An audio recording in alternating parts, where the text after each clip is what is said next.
ট্যাক্সসফটের পক্ষ থেকে আমি সুজিত সবাইকে জানাচ্ছি আন্তরিক অভিনন্দন। আজকে আমাদের ভিডিও টিউটোরিয়াল তৈরি হবে on page অপটিমাইজেশনের H1, H2, H3, H6 tag কীভাবে ব্যবহার করবো এবং একটা ইমেজকে কীভাবে আমরা অপটিমাইজ করব। H1 আমি সংক্ষেপে সেটাকে হেডিংকে আমি সংক্ষেপে এস লিখছি, তো হেডিং 1, হেডিং 2, হেডিং 3। তো এই দুইটা কাজ করার জন্য আমাকে আমার ওয়েবসাইটের ভিতরে প্রবেশ করতে হবে আগের মতনই, যেহেতু এটা অন পেজের কাজ। তাহলে চলুন কথা না বলে আমরা সাইটের ভিতরে প্রবেশ করি।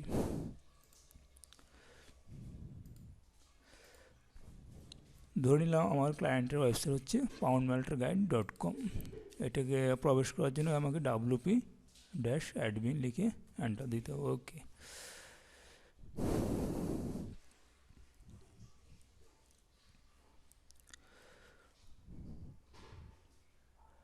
আর আমরা এখন H1 ট্যাগ ব্যবহার করব। H1, H2, H3 ট্যাগ ব্যবহার করতে হবে আমার বিভিন্ন আর্টিকেল বা কন্টেন্ট লেখার উপরে। মানে এখন আমি আমার কন্টেন্টগুলোকে অপটিমাইজ করব। তো কন্টেন্টগুলো অপটিমাইজ করার জন্য আমার কন্টেন্টগুলো থাকে কোথায়? বিভিন্ন পোস্টে বিভিন্ন লেখা আছে, বিভিন্ন পেজের মধ্যে বিভিন্ন লেখা আছে। সো ওই লেখাগুলোকে আমাকে অপটিমাইজ করতে হবে। তো চলুন তাহলে আমরা একটা পোস্টে যাই। এই পোস্টটাকে আমরা গত পর্বে আমি এসইও টাইটেল সেট করেছিলাম, ডেসক্রিপশন, কিওয়ার্ড এবং ট্যাগ সেট করেছিলাম। এখন আমরা করব বডির মধ্যে যে লেখাগুলো আছে ওই লেখাগুলোকে আমি অপটিমাইজ করব, অর্থাৎ ওই লেখাগুলোর মাঝে আমাকে হেডিং 1, হেডিং 2, হেডিং 3 ব্যবহার করতে হবে। আর যদি আমি হেডিং 2, হেডিং 3 ব্যবহার না করি তাহলে সেটা গুগলের কাছে তেমন একটা ভালো গ্রহণযোগ্য হয় না। গুগলের জিনিসটাকে লাইক করে না। তাহলে হেডিং 1, হেডিং 2 আসলে কি? হেডিং 1 হচ্ছে আপনি একটা লেখাকে বড় করার একটা কোড, HTML কোড। মানে আপনি H1 দিয়ে একটা লেখাকে বড় করতে পারবেন, H2 দিয়ে H1 থেকে একটু ছোটো হবে এই লেখাটা। আপনার আরেকটু ছোটো করতে তাহলে H3 ট্যাগ ব্যবহার করতে হবে। তাহলে ওয়ার্ডপ্রেসে আমরা কীভাবে H1, H2, H3 ট্যাগ ব্যবহার করব আমরা সেটাই দেখব। তাহলে আমার এই যে আর্টিকেলের তৈরি আছে, সে আর্টিকেলের মাঝে আমার এই টাইটেলটা কিন্তু আমার হেডিং 1 ব্যবহার হয়ে গেছে। এটা হেডিং 1 আকারে দেখাচ্ছে, এটা অনেক বড় একটা ফন্ট। তো আমি হেডিং 1 আর ব্যবহার করতেছি না, আমি হেডিং 2 ব্যবহার করব আমার বোর্ডের মধ্যে। তো সেটা আপনার যে এখানে হেডিং 2 ব্যবহার করা আছে অলরেডি, এসইও টিপস লেখাটাকে হেডিং 2 ব্যবহার করা আছে। অর্থাৎ আপনার লেখাগুলোকে, যে লেখাগুলো আপনি ইম্পর্টেন্ট সেই কথাগুলোকে আপনি হেডিং 2, হেডিং 3 ব্যবহার করতে হবে। যেমন আমার এটা হেডিং 3 ব্যবহার করা। এই যে হেডিং দেখেন উপরে একটা বাটন আছে, আইকন আছে, heading 1, heading 1, heading 2, heading 3। Just যে জিনিসটাকে আপনি একটু বড় করবেন সেই জিনিসটাকে সিলেক্ট করে আপনি এই আইকনে ক্লিক দিতে হবে। এই আইকনে ক্লিক দিয়ে দেখেন heading 1, heading 2, heading 3, heading 4, heading 5, heading 6। আমি পূর্বে বলেছিলাম আমাদের HTML হেডিং ট্যাগ হচ্ছে 6টা, 1 থেকে 6।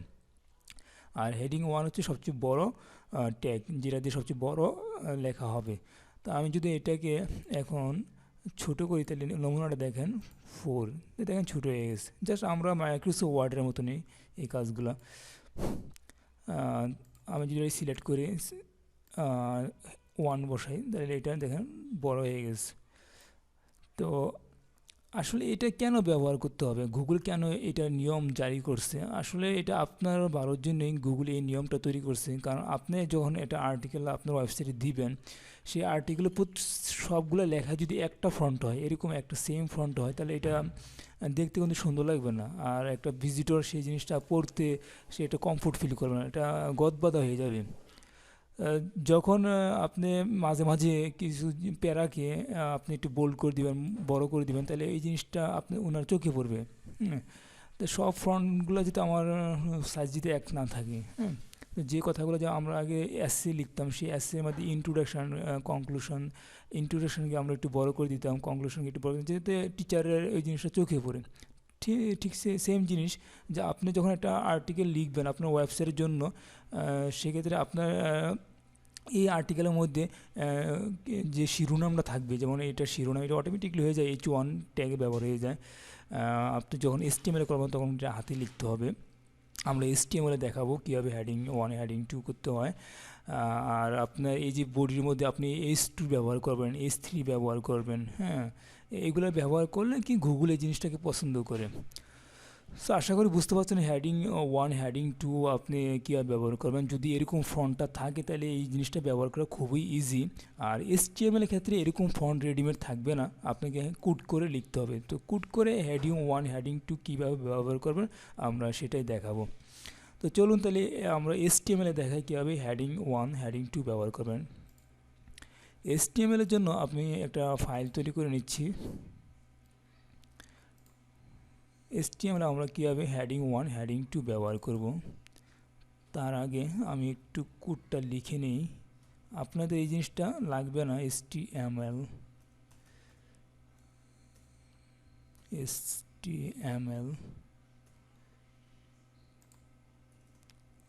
body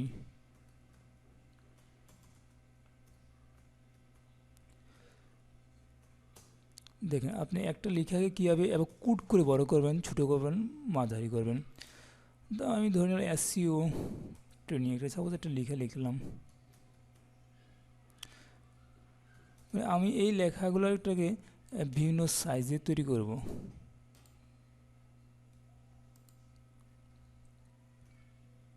এটা ব্রেক দিয়ে নিই। আপনাদের ব্রেক লাগবে না।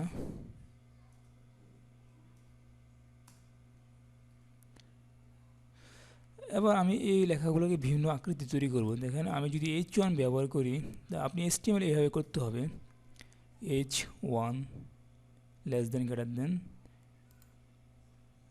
Less than slash H2,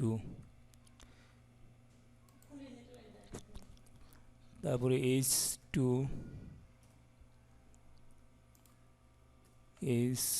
slash H2 greater than H3 less than slash H3। আচ্ছা আমি তিনটে ব্যবহার করি, দেখেন এই তিনটা আমি সেভ দিয়ে দিই। সেভ, ডেস্কটপে সেভ দিলাম। হেডিং নাম রাখলাম heading.html, সেভ। এবার আমি যদি এটা ব্রাউজ করি তাহলে দেখেন এই দেখেন H1 লেখা, এটার সাথে এটা মিলিয়ে দেন। যদি আপনি একটা লেখাকে বড় করেন সেই জন্য আপনি এই যে এটা H1 SEO ট্রেনিং দেখেন বড় হয়েছে, তার চেয়ে ছোটো SEO ট্রেনিং এটি লেখাটা। H2 করলে আপনি আরেকটু ছোটো হয়ে যাবে, আপনি S3 দিলে আরেকটু ছোটো করে। অর্থাৎ আপনার একটা আর্টিকেলের মধ্যে একটা লেখাকে ছোট বড় করার সিস্টেম হচ্ছে এইভাবে HTML এ। আর ওয়ার্ডপ্রেস এটা আমার দরকার নেই, জাস্ট ওই জিনিসটা সিলেক্ট করে আপনাকে এখানে আমার ট্যাগগুলো আছে, কোডগুলো জাস্ট একটা সিলেক্ট করে দেবেন, তাহলে H1 ব্যবহার করলে সবচেয়ে বড় হয়ে যাবে, S2 ব্যবহার করলে তার চেয়ে একটু ছোটো হবে, S3 ব্যবহার করলে তার চেয়ে আরেকটু ছোটো হবে। আশা করি এই কাজটা খুব ইজি করতে পারবেন। তো আপনার আর্টিকেল, প্রত্যেকটা আর্টিকেলকে এভাবে ব্যবহার করতে হবে। যখন ক্লায়েন্টের একটা ওয়েবসাইট দিবে, তো প্রত্যেকটা পোস্টে যে লেখাগুলো আছে আর প্রত্যেকটা পেজে যে লেখাগুলো আছে ওই লেখাগুলোকে আপনি H1 H2 H3 ট্যাগ ব্যবহার করবেন, H6 পর্যন্ত ব্যবহার করবেন। Thank you.